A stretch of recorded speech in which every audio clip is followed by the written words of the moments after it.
Hey everyone, welcome to another episode of Health with Natalie Cuomo. This is a very special episode, number one, because I'm here with my favorite person, comedian and fiance of mine, Dan LaMorte. Hey, what is this, number 3?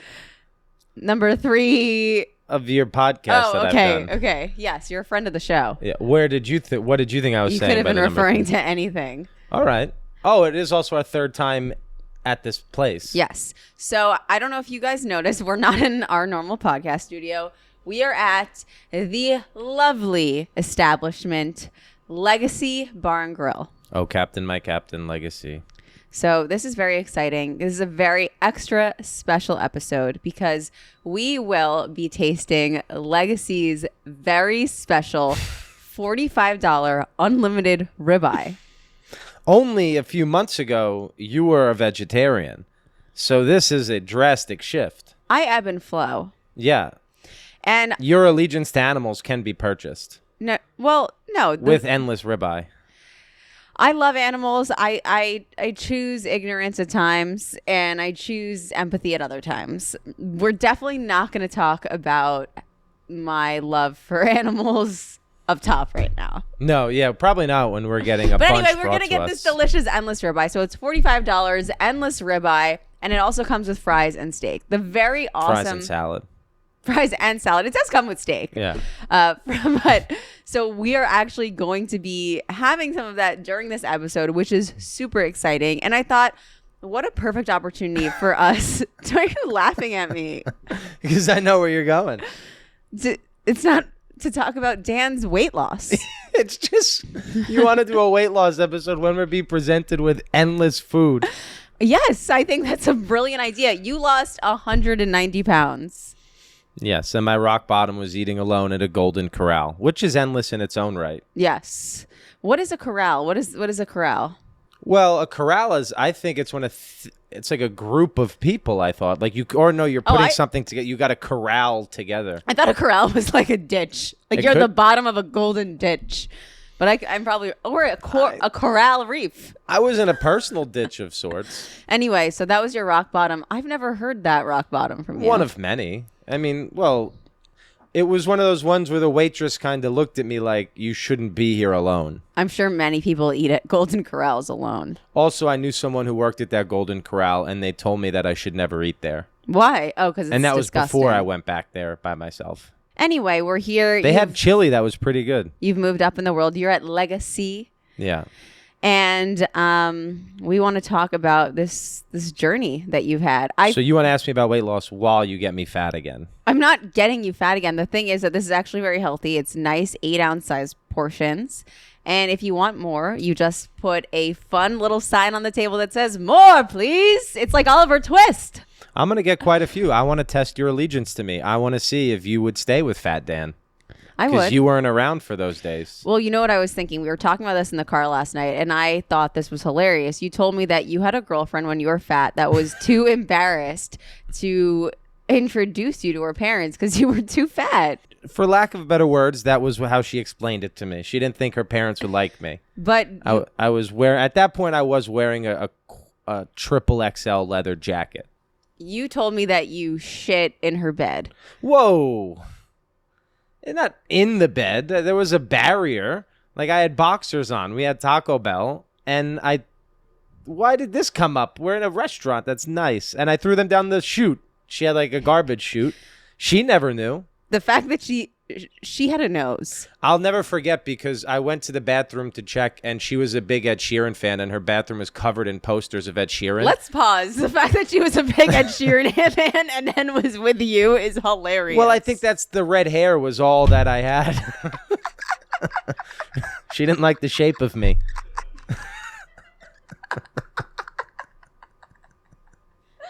She's like, this Ed Sheeran model is really odd. Yeah. She was a special education teacher as well, or trying to become one. She failed with her first try, me. Yeah.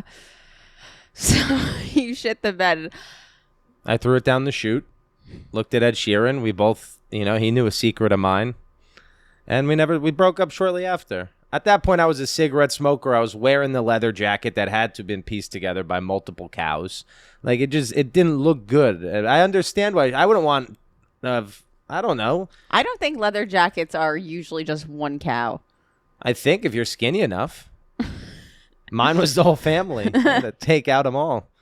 Okay, so I've got lots of questions to ask you, and everyone's dying to ask you about this amazing weight loss, because I think you talk about, we tour together, and it's very cool seeing you tell like the story of your weight loss on stage, but it almost doesn't register to people that It's true. For lack of a better term, that you were that large. Yeah, I was.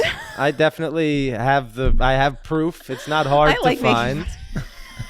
No, but what was, I think something that you don't talk about is, number one, how you got to that point. So first, you were a college athlete. You were a Division II college athlete. Yeah. Just little digs all and about. How Why is that to a dig? remind them of the division. That's amazing. A lot of it was because I was arrested for selling weed in high school, and the bigger schools didn't want me. Division II is amazing. Yes, it was fine. So you were a college athlete. But here's the thing: I struggled with weight my whole life. I was always heavy. Yeah. And then I was somehow a decent pitcher. And then when the college coaches started to recruit me, which is when you're like a sophomore in high school, they could start talking to you and stuff. That's when like they start looking at you. The overall comments were. And unfortunately, you would do these showcase events where the scouts would be at, and they would write reports about you online that everybody could read. Yeah. They're still up there. People could go and read them. It would be like Dan LaMorte is a 2013 graduate with a 6-foot-tall frame that has quite a bit to fill out. Or he has a thick build. That was common. Thick build, a little too heavy. But then the coaches to my face would say that I was too fat and I would need to lose weight to play there. Really? Yeah. They didn't want a pitcher that was so fat. Well, that didn't wind up being the problem. You wound up going to a great school.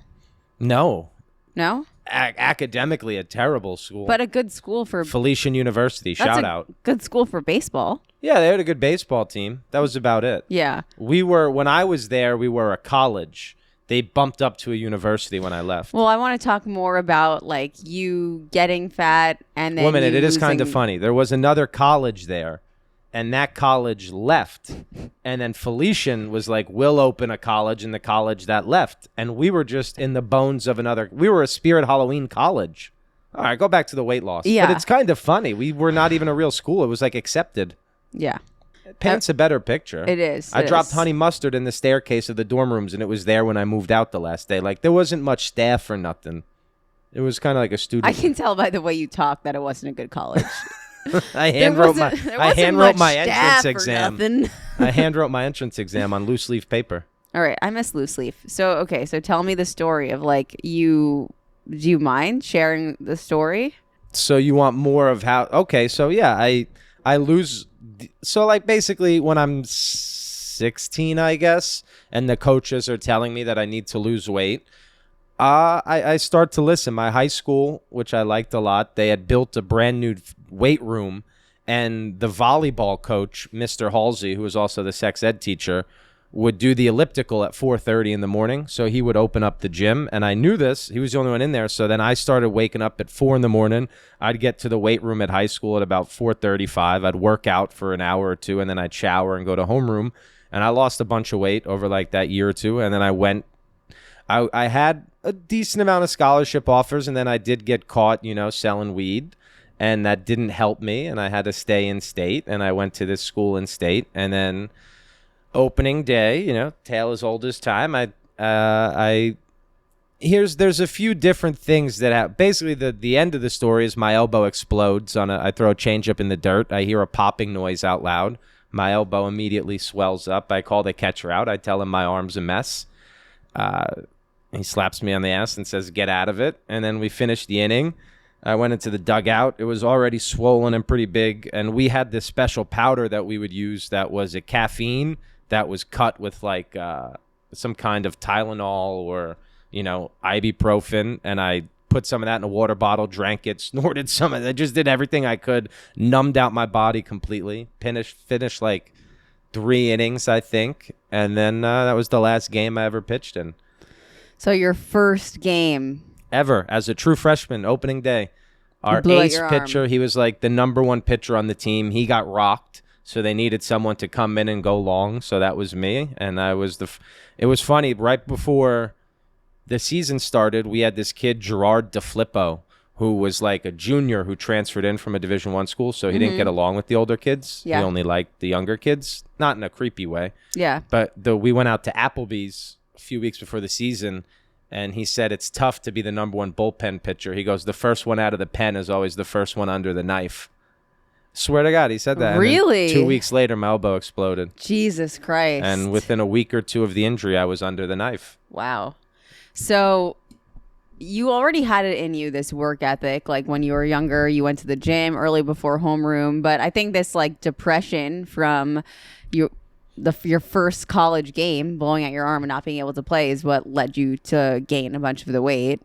Yeah, to me, it's really something that I guess I don't even know if I've fully processed, because when I go back to gaining the weight and whatnot, I started stand-up pretty much. I think my arm might have still actually been in, like, they put your arm in like this bionic cast. It's called Tommy John surgery. They take a part of your mine was my hamstring. They took a part of my hamstring out and then drilled 3 holes into my elbow and fixed the ligament in your elbow.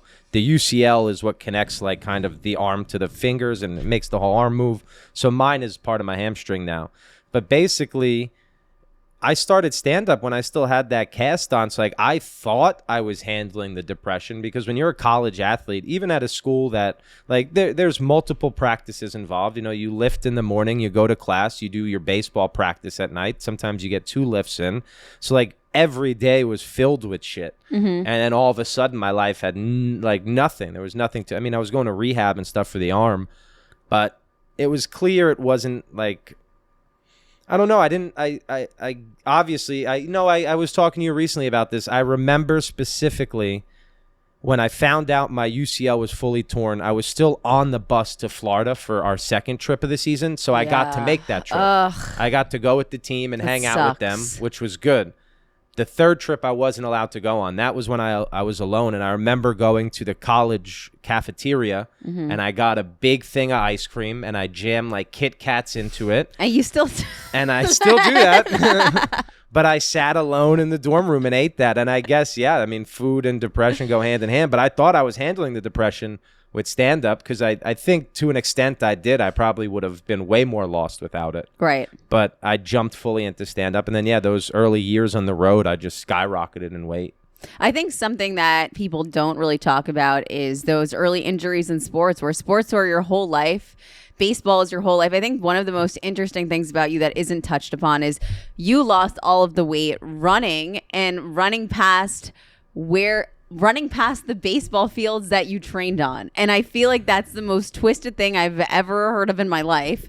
But it's also really crazy. So you basically lost the weight running every day past where you used to train.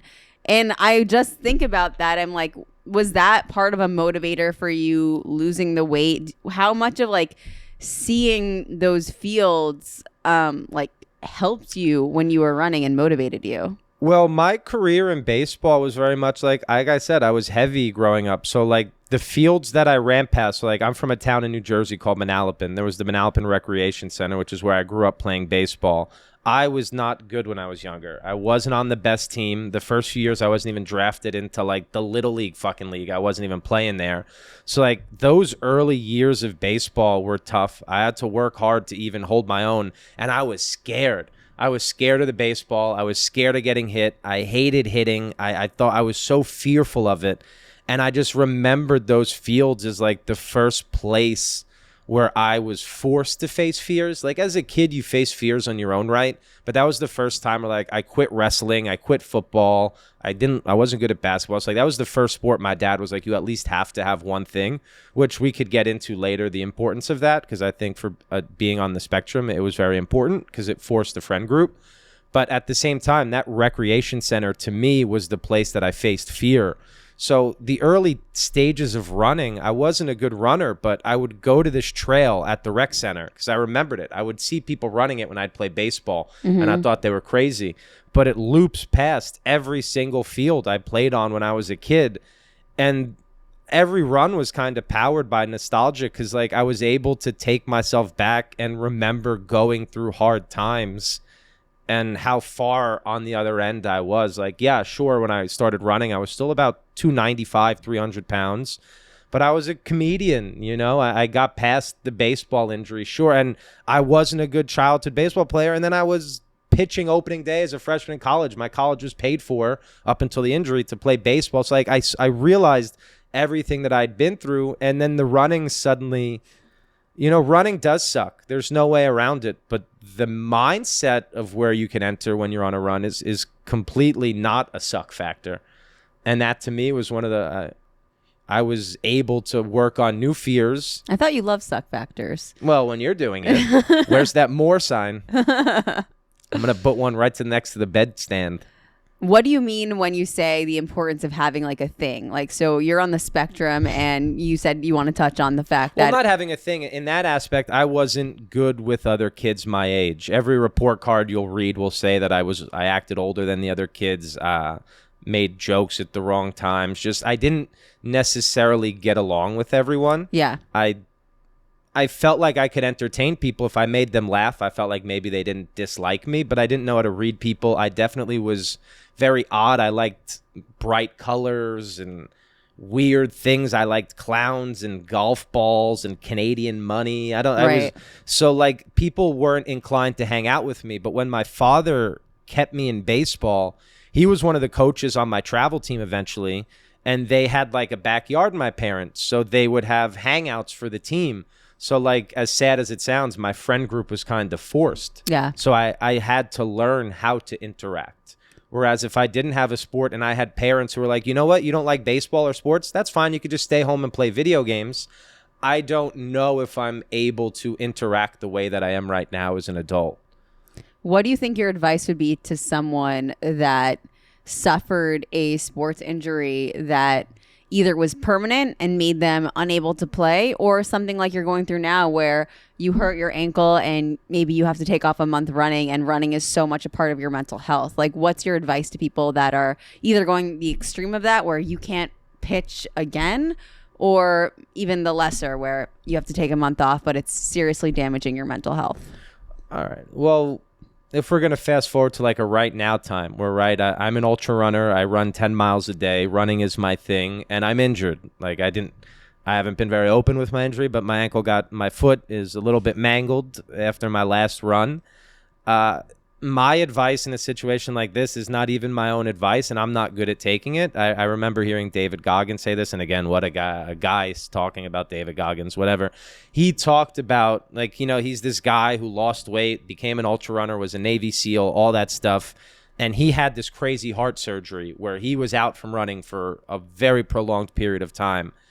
And what that surgery did to him was he looked at it as downtime to really ponder on the bad motherfucker that he actually was. He's like, sure. I think he said, you have to climb Mount Everest and then fall from it to appreciate the climb. And I think I've been through worse, so I'll get through this. But like, you have to, for me, I'm like, yeah, I'm hurt right now, but it's because I ran like 5 ultra marathons in 3 months, and I ran a pavement 32-mile race and tear my ankle up in a puddle that I couldn't see the bottom of, and I didn't know it was a ditch, and it's not my fault, but here we are. I don't know if I have perfect advice for this because I'm struggling. You're my partner. You see what it does to me. Like, it's right back to like the baseball thing. I run every day and now it's gone. You need something else. Like, I become addicted to push-ups. I love push-ups. I like wall sits. I like planks. I wrote a script or a parse of a script. Like, you can't focus so much on what went wrong. You just have to be like, all right, here I am. What's next? Right. So let's talk about what was the pivotal moment that, you know, you were depressed about pitching. What was the pivotal moment where you decided, like, I'm going to lose the weight? And then how did you decide to do that? Because I think that's the question that people have for you the most. They're just like, how? Like, how did you do that? And I know you have a very special brain where you have the ability to hyper focus on something in a way that a lot of people don't, and it's a kind of a superpower of yours. But what was the moment where you were able to lose the weight, and how did you do it? And did it have to do with diet or exercise? Like, what was it? there's no single moment, and I think anyone who is, like I was 350 plus, I think anyone who's around that understands that life will hand you multiple moments. I think, like, I would like to say when I started taking the shoelaces out of my boots that was a moment. It wasn't. I went, years plus with shoes without shoelaces because I didn't feel like bending down. I think it eventually, you ignore the signs at first, because when you are on the wrong path, I truly believe, spiritual, religious, whatever you want to call it, that life has a way of course correcting. And if you keep ignoring the signs, it will keep making them louder and louder and louder. So for me, when I was 23, I went through a series of 2 very serious car accidents. I totaled 2 cars in the span of 3 months. The first one I didn't see coming, so it wasn't as scary. The second one, I 100% saw coming. It was 3 months later. The car in front of me, it was 2 a.m. They turned off their headlights. They were drunk and high. They parked their car in the middle of the exit lane of the Garden State Parkway. 2 a.m, turned off their headlights and fell asleep. I crashed into them. By the time I noticed their car, I was like within striking distance. And there was this, it sounds so fake, but I remember, like, it still makes the hair on my arm stand up. I just said out loud, like, if this is it, then I'm okay with it. And I just accepted it in the moment. And there was like a very cool feeling in the car. And then I just remember kind of coming to on the side of the road. Someone had got me out of the car. I broke my feet. And that was definitely the big one. So what that led to was the doctor eventually comes in, and I have a joke about it on stage. He was like, you broke your feet, you had a head injury, and you have a fatty liver. And I was like, I think that last one was kind of personal. I don't think the car accident gave that to me. I think we already had that. And I was young to have a fatty liver. And that was kind of I would love to say that was like when it all started. But shortly after that, when I recovered, kind of to clear my mental health, I took a month-long trip to Los Angeles. I'd always wanted to do stand-up in LA. I thought maybe I wanted to live there. So I saved up some money. I got an Airbnb for like a month, and I went to LA. And they had this little weight room in the gym, in the apartment that I rented, like in the basement. And the first day in LA, my friend was like, you want to go for a hike? And I didn't want to, but I said yes because I liked him. Shout out to Greg Santos, really funny comedian. And I got stoned before the hike, and I loved it. So then the next day I took the weed, and I went to the weight room, and I smoked, and I worked out stoned. And every day on that trip in Los Angeles, I woke up, smoked, went to the weight room, worked out, and then I walked around LA. I would get stoned, and I would just walk around LA. No one walks there. I would just walk for miles. And I just kind of started to feel good again. I felt okay. And I went back home after that month, and it's never going to be a linear process. It still isn't. 5-6 years later, at no point is this process. It's never like, fuck, here I am, and it's always good. And I went back, and I flirted with the idea of working out, not working out. And then running came into my life. The lifting wasn't cutting it. I kind of felt like I plateaued at around 290, 300, and I started running. And then that was it. But like, it was me finally, the way I describe it, it's like there's this light switch, and there's so many hands trying to push that light switch down, but it's on you to push it up. And even when you finally push it up, it doesn't mean those hands are going to leave. So many hands are going to try to push that switch down again, and you just have to keep it on. And that's it. Interesting. Do you feel like the first time you decided like running is what it's ironic that one of the moments was breaking your feet, and then running became what your passion is now?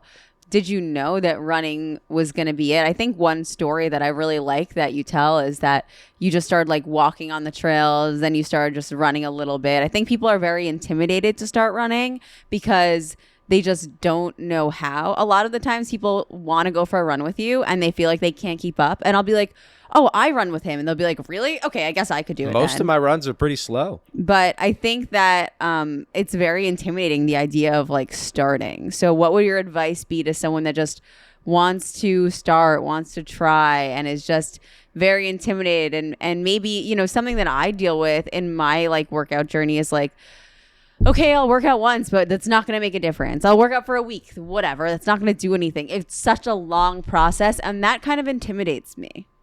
You just have to not.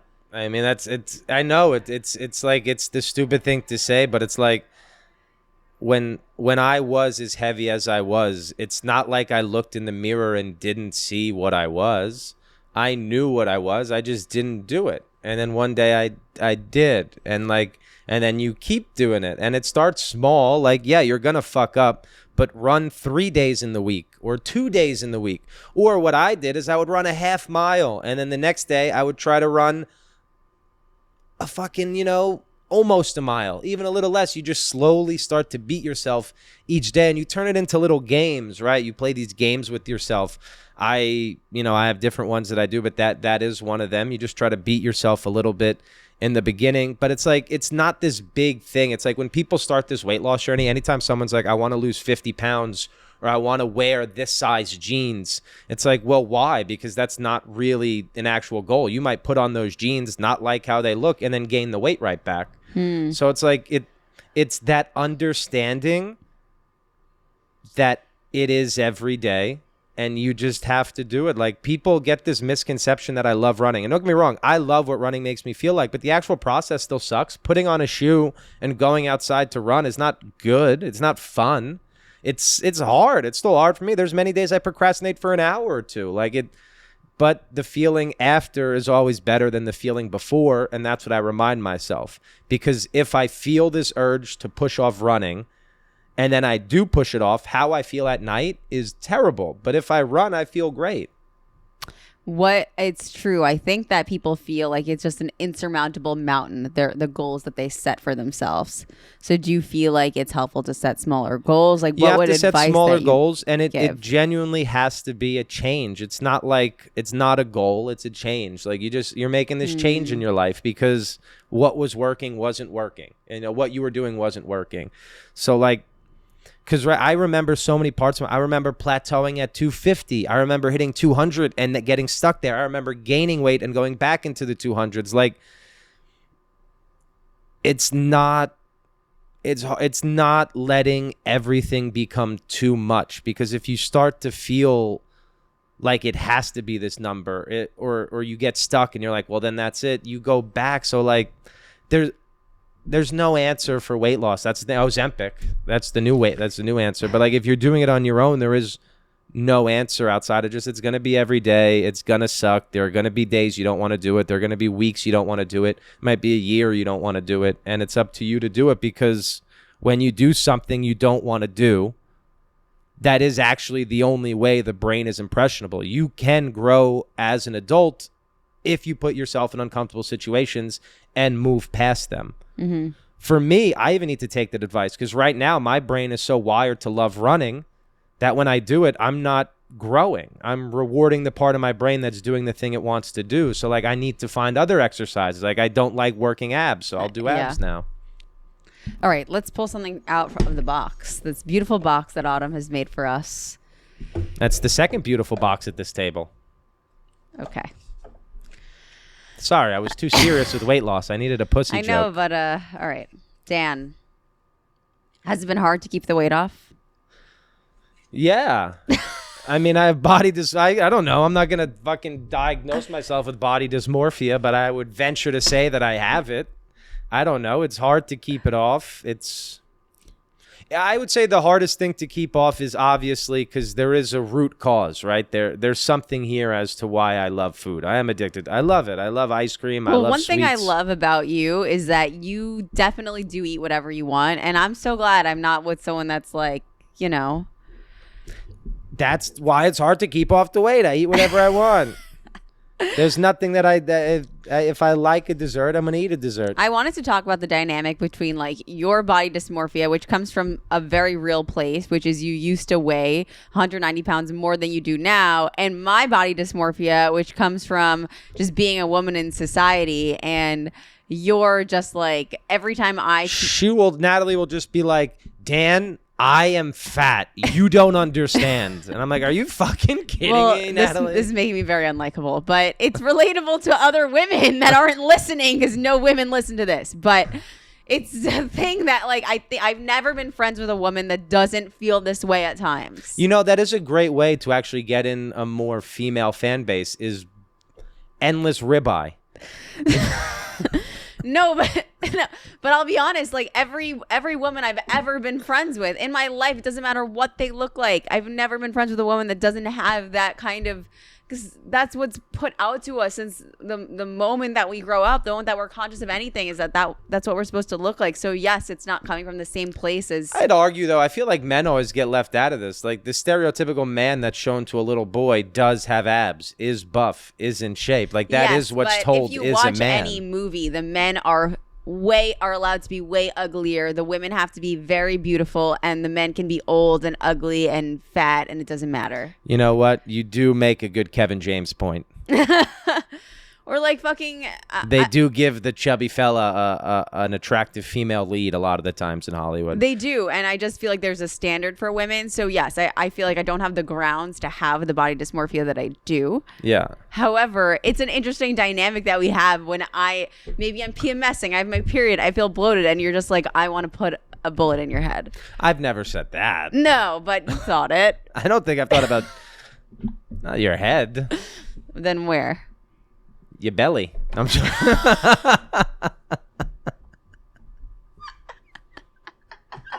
Help you out with the bloating.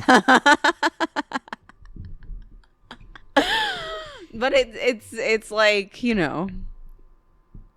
Yeah, we definitely, I understand. I mean, there is both levels of body, I guess, but where do you want me to go with this? I don't know how to talk about body dysmorphia as a man because it's hard. It's weird. So like it'll be little things, right? I think a lot of men feel it and don't feel comfortable. You know when I feel it the most, and it's when I have the walk to the stage. Really? Usually at the Cellar, because I remember being a heavy-set person there and how tight the walk to the stage is and, like, bumping people's glasses and stuff over as my stomach hit it on the way up.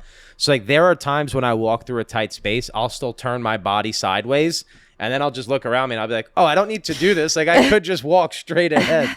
So, like, that is, I don't, I'll check the sturdiness of a lot of chairs because I've broken a couple.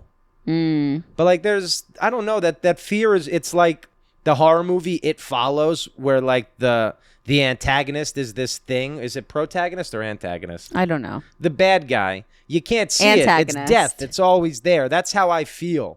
Like that other. But then you have to come to this. I think, okay. What really helped me was coming to the realization that what made me as heavy as I became was also what enabled me to become the ultra runner, what enabled me to lose the weight, because becoming 354, 55 pounds, that is an ultra endurance event in and of itself. That is a complete obsession of one thing that you hammer over and over again. You know, a Wawa buffalo chicken sandwich with bacon added to it and some of the Eddie's cookie dough ice cream. I'd get that on the way home from my community college almost every day. So that routine of going to school, coming home, treating myself to the sandwich, I just started to convince myself, all right, the same things that fucked me up and got me into this pattern to obsess over food, I could take these demons or these friends of mine, because I have this soul-focused, spectrumy brain, and obsess over running. So you don't look at yourself as being a negative. You're just like, take those demons and make them work for you. I had said that to someone recently. Yeah. You have to employ your demons and make them friends. You should get a tattoo of demons that look like little friends. Like a working demon, and it just says employ your demons. Hi. I think that's really important. You have to understand that whatever got you to where you are is the same thing that's going to get you out. That's cool. I like that. I mean, yeah. Because people will say Fat Dan, and it's like, no, I was always Dan. What made me that is what made me this. Yeah, I agree. All right. When you're running, gearing up for a race, what are some go-to foods? Endless ribeye. Week of a race, it's going to be a lot of gluten-free pastas. I'm not supposed to eat gluten. I still do. I have a lot of eczema because of it and uncomfortable bodies. But an uncomfortable body, I don't have more than one body. In the lead up, it'll be a lot of carbs, gluten-free pizza. I do love, race day. I always have candy. I like candy on race day. But no, my diet's pretty much. I won't go as crazy in the lead He up. will Like if burn there's though like 4,700 calories in one day in a race, which is so not fair. I mean, it's fair, but it's like 2 days worth of food. yeah, it's nice. You can eat anything. But like in the lead up, I'll try to avoid foods that I know inflame me because you want your body to be as less inflamed as possible. I feel like I can answer these questions. Before a race, the ideal things would be like grilled chicken. Yes. Maybe some rice. Potatoes. Maybe some gluten-free pasta. Nothing. No pizza would be bad. Yeah. But pizza would be good after a race. Yeah, gluten-free pizza. All right. Look. Okay. Dan. I asked this one already. Oh. This one's dying to be asked. Dan. I like that you wrote Dan at all of them. You're like, Dan. What was your biggest motivator over the course of your journey? My biggest It'd be funny if you were like, motivator. pass. I remembered one time there was like one of the uncles. He's not like my uncle. He's like, you have your cousin has an Who? uncle. He's like my cousin's uncle. Who? They call him like, oh, thank you. Thank you. Is it This means the steak is one-legged coming guy? soon. I don't have a one-legged You uncle. have a one-legged man that's had everything. No, that's my uncle's friend, Marty. You love one-legged people. Him specifically is why I do. He's a great dude. He always has morphine lollipops. I don't know how much of this I'm supposed to be saying about Marty. He was a fisherman too. If ever a guy to have one leg, it's a fisherman. All right. But nonetheless, no, like I had an uncle who was very heavy. His name was Uncle Chub Chub. You're kidding. That was his name. That's what everyone called him, Uncle Chub Chub.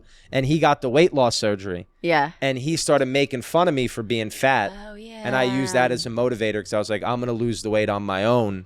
And I don't Fucking feel like Uncle if Chub Chub. a doctor helps you lose it, you can't really make fun of someone who's still fat. So I like this question that someone asked, and this is changing the topic from weight loss a little bit, but, and I know it's in here, but I'm going to ask it. I think it's interesting the way that, autism and how that affects like your sensory stuff relates to food and eating. And how could you explain the feeling of sensory overload to someone that's not on the spectrum and wants to understand it? It's honestly a very good question for right now because I'm not the only. I know a handful of ultra runners who are on the spectrum, and it has severely helped them in how they function and move about life. Right. So like for me, what ended up becoming such a big thing of running was it was the most time I ever spent alone with myself, which so it led to being the most work I ever done on myself. And what happens is I go out in the beginning of the day and I go on these 10-mile runs. I don't bring headphones. And I spend 2 hours with myself and I think about things. I get right in the head. And then I come home and I move about the day a bit more because I feel like running it's the most I'm able to feel my brain not be overwhelmed by everything that's around me, despite there being a lot around me that I can go to if I need to zone out of the pain in my body. But it's the most present that I am with myself. And that almost feels to decrease some of the sensibilities throughout the day. So now that I am not running, my brain doesn't have the 2 hours in the morning that it usually has to self-correct. I do feel, because it's high functioning is no longer an acceptable term because high functioning, low functioning is offensive. Right. But for this, let's say that they have levels to it now, which seems even more offensive to say I'm a level 5 or a level 1, you know? Can I interrupt you for a second? Yeah. So I guess this question is coming from someone saying like, oh, well, actually, we have a sizzling plate, I believe. Yes. Speak about senses. My steak senses are tingling. Yeah. I was going to get to the answer. I was saying that overstimulation. We'll get to it. Ooh. Thank you. This is very exciting. Holy Here are crap. our sizzling plates. Oh, thank you. Woo! This is very exciting. Yes, however you need. Yes. Oh wow, I love the sausage. Should we get closer together? This is where you should edit in a picture of Fat Dan right above the steak. Thank you. Oh, beautiful. We are a family. You don't want to like go crazy with promotion, but it's like it is fun to mention that the first time we ever came to Legacy was because when my grandma was on the Tamron Hall show. I want to. Yes. Sorry. We will talk. I really want to get to this question. Can I try the steak? Please.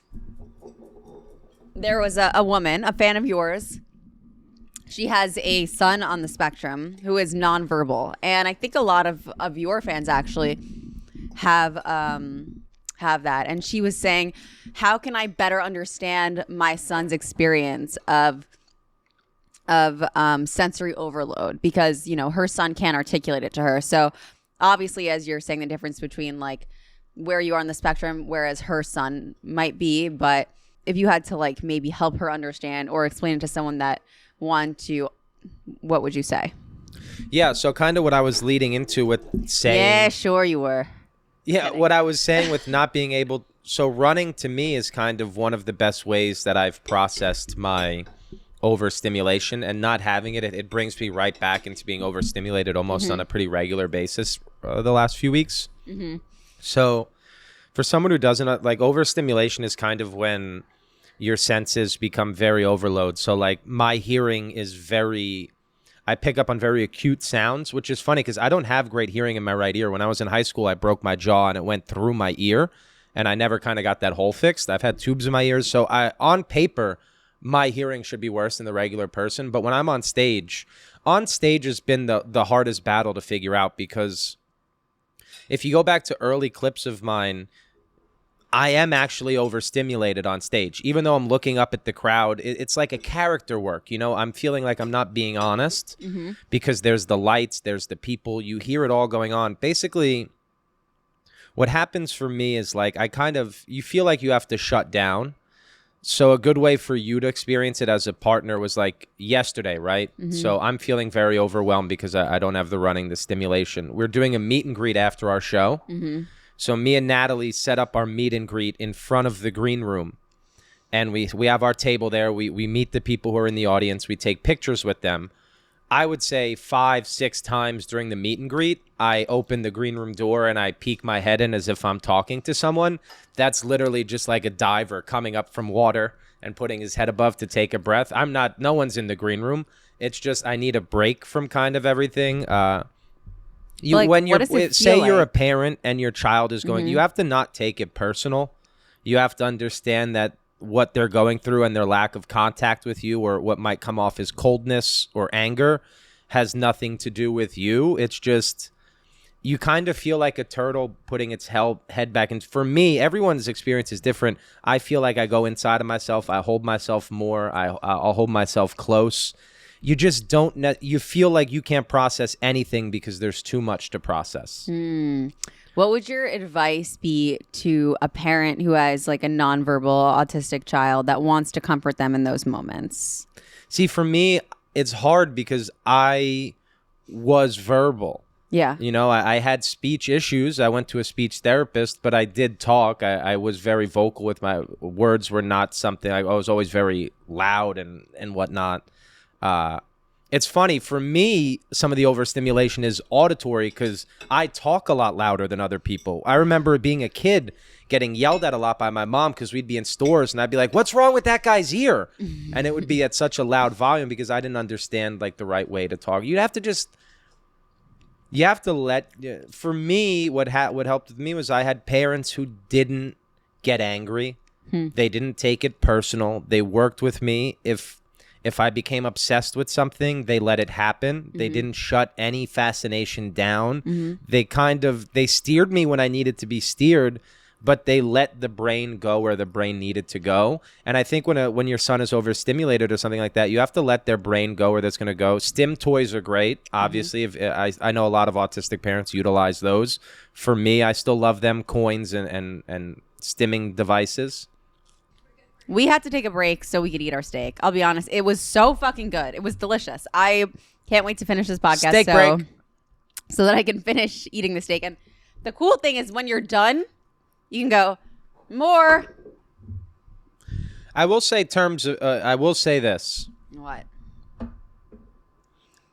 I don't want people to think we're just saying it because we're here. I'm not going to lie. I enjoyed it. Going into this, I didn't know if I was going to love it. I thought you were going to say something crazy or like No. make a joke about the more sign. Like, I will say this. I want the more sign for the bedroom. It was really good. I liked it. Listen, let me tell you a little bit about it, all right? You can tell. I don't know if you can see the table, but we ate almost all of it. And then I was like, it's taking too long. My chewing is slow. But let me tell you a little bit about Legasea Bar Grill, all right? It's located in Midtown, New York. Blocks away from MSG in Times Square. Open for lunch and dinner. And this deal that we're talking about here is unlimited ribeye, fries, and salad. It's $45 a person for everything you see on this table. And walk-ins are welcome. Reservations are preferred. And they also have other stuff too. We've come here a couple of times, and they have a mighty fine matzo ball soup as well. Yes, and good chicken wings. Have a lot of good stuff, but we are focusing on the ribeye. But I had to throw that in because the matzo ball soup, it's very fun what they do. Let me tell you about it. They give you the bowl. You gotta listen. They give you a bowl. Nothing's in it but a giant matzo ball. That's it, matzo ball. You go, this is odd. No. A man comes over with a teapot of soup, and he pours the soup over your bowl. See, I've dined here with you when you've gotten this. No, you haven't. Oh, I was going to say, because you've told me about this a few times. I never remember the thing happening. You weren't there. I came with your family but listen, we don't have much time left. We've got to really get into this. We are going to rapid fire some fun questions. And now listen, I love you, my rambling man. I am a rambling man. Call me the Allman Brothers. And you are we're getting married in July. Yes. Maybe if this episode is received well, bottomless ribeye at the wedding. Well, sponsored by Legacy. The wedding, I wish, but the wedding, the venue does come with its own caterers. Shit. Would have been cool. All right, this is gonna just be quick. Whatever's on the top of your mind, you tell me your thoughts. All right, Dan? No promises. Try to just boom. Yeah. Can you do that? Yeah. Every answer will be like the Odyssey. All right. Favorite snack when you're very baked? Oh, easy. Sweet tart ropes. You are weirdly addicted. Watermelon flavor, preferably. Any will do. Cherry's killer. Fusion flavor, even better. Okay. Do you have any safe foods? Well, I mean, that's a much more loaded question because you're not. What that question is asking is autistic children don't like a lot of food. So yes, my diet struggled a ton when I was a child, which probably led to the weight gain. I only like things that tasted like that. I was very specific to textures and shit. Yeah. So yeah, my safe food, I like you can't go wrong with a French fry. You can't go wrong with stuff like that. Buffalo chicken, I love it. You love buffalo chicken. Yeah, it hurts my stomach though. It's not safe. Well, it's technically safe. So is a safe food a word that's known in the autistic community? Well, it's something that the child isn't going to freak out over. And what are some good safe foods that it depends people can know what about? textures. I mean, everyone's different. Some people hate certain textures that I like, and some, there are certain smells, like certain things I can't eat. If you're Dan hates clementines, which is a little disappointing. Not only do I hate clementines, it legitimately ruins my entire day. You want to talk about overstimulation? The smell of that actually makes me so upset that my day is ruined. How do you think that feels as a partner when it's like, why are you guys fighting? Well, I ate a clementine. I feel like, sure, it could be argued that men are controlling in relationships at points, but asking your partner to not eat a clementine is as odd a request as ever. All right. Dan, can you describe... Oh, I did this one. Just because the answers need to be rapid fire doesn't mean you need to read them in a rapid fire way. It's fun. Dan... No, you didn't even write that on this. Welcome to the Manic Minute with Natalie Cuomo. Dan, I could answer these. Do you ever do desserts at restaurants? Always. He always does desserts at restaurants. He does desserts everywhere. I don't like dessert. I like soup instead of dessert. Dan, he always wants dessert. He loves dessert. My Italian family, very much, anytime you go out, you get appetizer, entree, dessert, no matter what. You got to. Endless dessert, I'm in for. Both. That's the question? It's for both of us. Oh, okay. Are you okay with that? Yes, I'm open. What is comfort food to you? What's the difference between comfort food and a safe food? Comfort food to me are you asking what I think is comforting? What's your comfort food? If you ask me what is comfort food, I'm thinking of an older black woman cooking me a nice meal in Louisiana. That's right. Comfort food. Comfort food to me would be maybe like fries, maybe pasta with tomato sauce, some cheese. Yeah, you're like, let me get out of that one. I didn't know he was going to take Both. Favorite date night spot? The couch. Yeah. You have to give Express an answer. Kitchen. All right. Both. Best place we've eaten on the road. We love finding a hole in the wall. Let's see if there are any here. That was really... What is your... I'm trying to think about all the... We eat at so many fucking places. We always go to a city and we find the... I think the first thing that comes to mind, I think, is we're going back to New West. I really appreciated that poutine place with the guy, Dan. The guy's name was Dan. It was really good. What's some other places? We find so many fun places on the road. I find obsessions with places like New Westminster, British Columbia. I love Burger Heaven. Burger Heaven was really fun. I don't know what it was about it, but those Canadians could make a fucking burger. And what else? And they had a matcha milkshake. And this place looks like it's straight out of the 80s. Looks like a Pizza Hut buffet. It's amazing. I can tell you the worst place. It was the gay 90s. That was disgusting. You have to clarify that the restaurant was called the Gay 90s. It sounds like you just hated the dance scene in New York in the 90s. It was, the it was worst a pizza we've ever restaurant had. in California. They did called give a the Gay free 90s. cheesecake because it was his birthday. I feel like we had some really good pizza, biscuits. Oh, I was weirdly obsessed with the Tupelo honey chicken tortilla soup. And when we were in Greenville, I actually got it 4 times. Then I kept going to get it as a takeout. And then when I went, I said to the hostess, like, I just love the soup here. And she said, yeah, I used to get it at Chick-fil-A. Now I get it here. And I was like, wait, maybe it's not that good. Yeah. Like, I think to go back to the safe and comfort food, like, and a great story about the life as a whole and how all of this is written for us is like when my obsession in Los Angeles that whole month of weight loss was love baked wings. I went to this place. That's what if I find a food that I like, I will go to the restaurant. I went there every single day. We both do that. For a month straight. And then when we went to LA on our last trip, we finally had a trip back to LA. I hadn't been there in 6 years. Love Baked Wings closed the week before we got there. I have looked forward to this place for 6 years. It closed the week before we got there. And you're going to tell me God's not real? No one said that. He closed it. No one said that. This is a religious podcast in the end. Joel Osteen's bringing out the next steak. Let me ask you. Sorry. What's something you're never going to eat again? Whether you didn't like it or... Wait, no, let me try it again. Any of my exes. Good. Very good. All you. Very good. Not bad. Dan doesn't like fish, but he did eat half of a scallop recently. And we're not... I did it. Scallops, as I said after, are fish marshmallows. Yes, I love that. I think a scallop is a fish marshmallow. Dan, what led you to seek a diagnosis? Did you ever self-diagnose? Absolutely. I think that's how it all starts. And how would life be different for you if you didn't have a label on what you are? I don't know if it would be nothing about the day-to-day is different, but it's nice to understand why things in your childhood may have went the way that they did or why you may have struggled. Like, it's easy for me to forgive myself for not having as many friends as I did when I was younger or feeling as accepted and not blaming myself for it and understanding that I just maybe didn't have the tools. You want to talk about overstimulating? You're just jamming noisy cards into a box while I try to answer a heartfelt question. Well, you act like you hate sound, but you love vacuuming, and I actually hate sound. And I hate the sound of the vacuum, and the vacuum is actually very irritable to me, and I cannot stand the sound. I like the sound of the vacuum because it cancels out every other sound. It's one sound. I don't need to hear a million things. It's unbearable. When I hear the vacuum, it's unbearable for me. I hate the sound of the vacuum. You want to talk about one of the craziest situations you could be in. To one, have a partner who not only doesn't clean, but doesn't like the noises you make when you clean. How the hell are you supposed to clean? It's not that. It's just I actually don't like loud sounds a lot.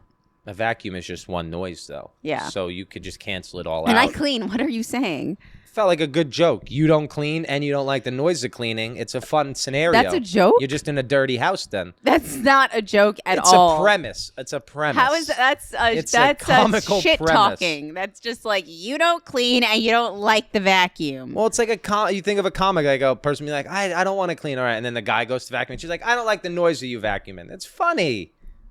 It's like a wife-husband thing, you know? All right, that's a good way Ask to... me a question.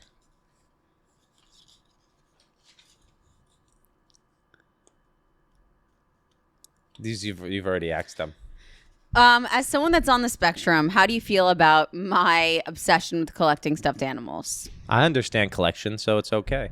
I also think you might be autistic. I mean, you love stuffed animals. You rub your belly button when you get nervous. You stim more than anyone I've ever seen. You love Ratatouille. That's my question. When are you gonna... I do stim more than you. Yeah, I know. You steal my stim cubes. Well, my belly button. Natalie has to shave her pubes often because if not, she plays with them too much. I do. They're very fun to twirl. My pubes are more fun to play with than your pubes. I think because, do you think this is true? Like, I heard this is a wise man's tale, a fisherman's tale. That if you... Wait. Let me tell you the tale. Yeah. Okay. If you shave, the hair grows back thicker. Yeah. I had a neighbor. She told me, her name was Rhea. She told me her parents kept shaving her head when she was a kid so that her hair would grow back thicker. It makes me think that maybe that's why my pubes are so thick, because I always chop them down. Yeah, the more you shave something, the more it grows back with a vengeance. I Comes don't back know. To, you're gonna I cut don't me understand down? the science behind that. And then it makes me think, I don't know. You're going to need Dr. Andrew Huberman for that. My pubes are like a forest, and yours are like a delicate little weeds. Really? Yeah. Mine are more wispy than yours. Yours are softer. Mine are like... Well, you regularly rifle through them with your hands. No. I mean, they're I don't know where to go with it. I mean, the amount of you really Do you think ruffle it's them. true, though, that if you shave, it comes back stronger? I don't think that's true. That doesn't make sense. I don't understand the science behind that at all. Absolutely. When a man doesn't want you, didn't you want him more in the past? Like when you tried to hit on me and it didn't work, you want to be more. That's not true. Right? I Your always- pubes are like that. I don't think my pubes... They're negging you. I don't know terms. They're gaslighting you. Shuffle these? So is this going to be a card for us or a card for Legacy and the future? Like we're reading their future with the ribeye. We'll apply it to both. What should we do? Both. All right, the first... Oh, 2 cards? You do my tarot. I'll do the Tao tarot. Okay. Legacy is a part of the Tao group. I don't know if you've All noticed. I've just been taking fries and putting them at my plate at random points. All right. Oh, no. What was it? I don't know. Uh-oh. Wait, you got to give me the bad one. I didn't really feel around for you. What do I need to know about Dan? Dan LaMorte. Dan the world. There we go. No, don't get juice on it. Steak juice. Dan in the world. We are the world. Wholeness and completion. The world is the final card in the journey. Oh. It signifies completion, harmony, and contentment. And this makes sense. Your weight loss journey, it's applicable. It's rare to experience this energy, as we are usually consumed by wanting, needing, achieving. So when this card appears, contemplate for a moment the idea of being whole. Focus on the image on the card. Close your eyes and envision this radiating energy inside you. What does it feel like? Where is it located? What blocks you from feeling a sense of wholeness each and every day of your life? Right now, I have a stomach full of bottomless ribeye.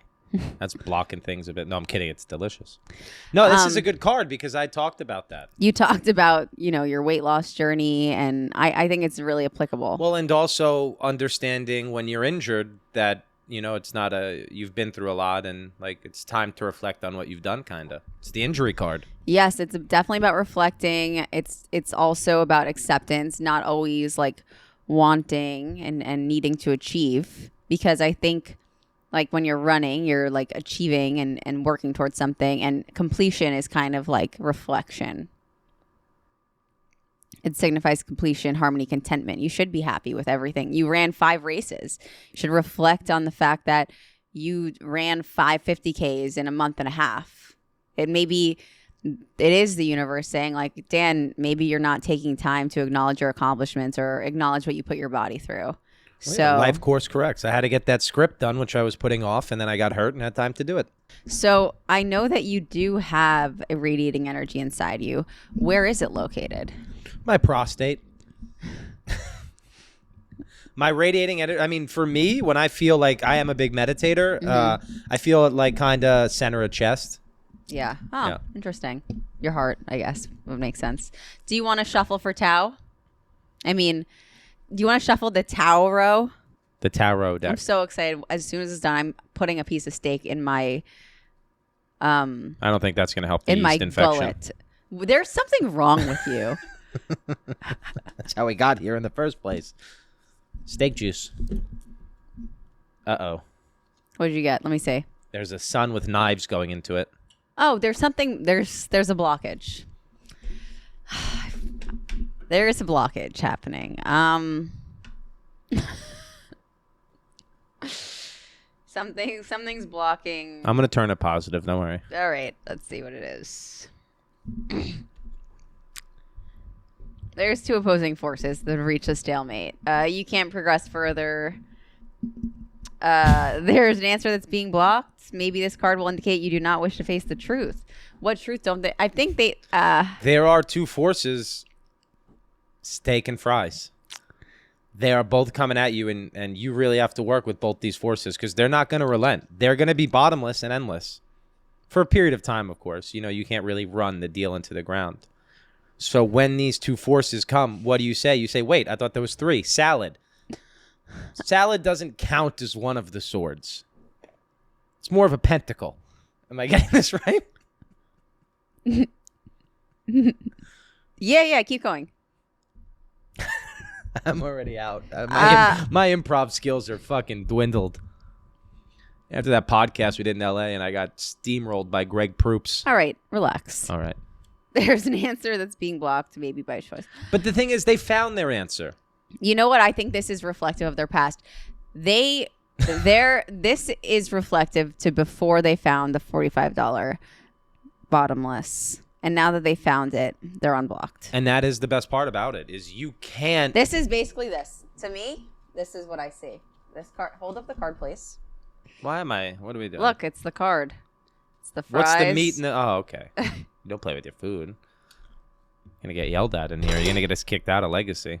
The answer is the ribeye. Yeah. At the end of the day, you can't reach the end of a bottomless thing. So, are you happy we did that?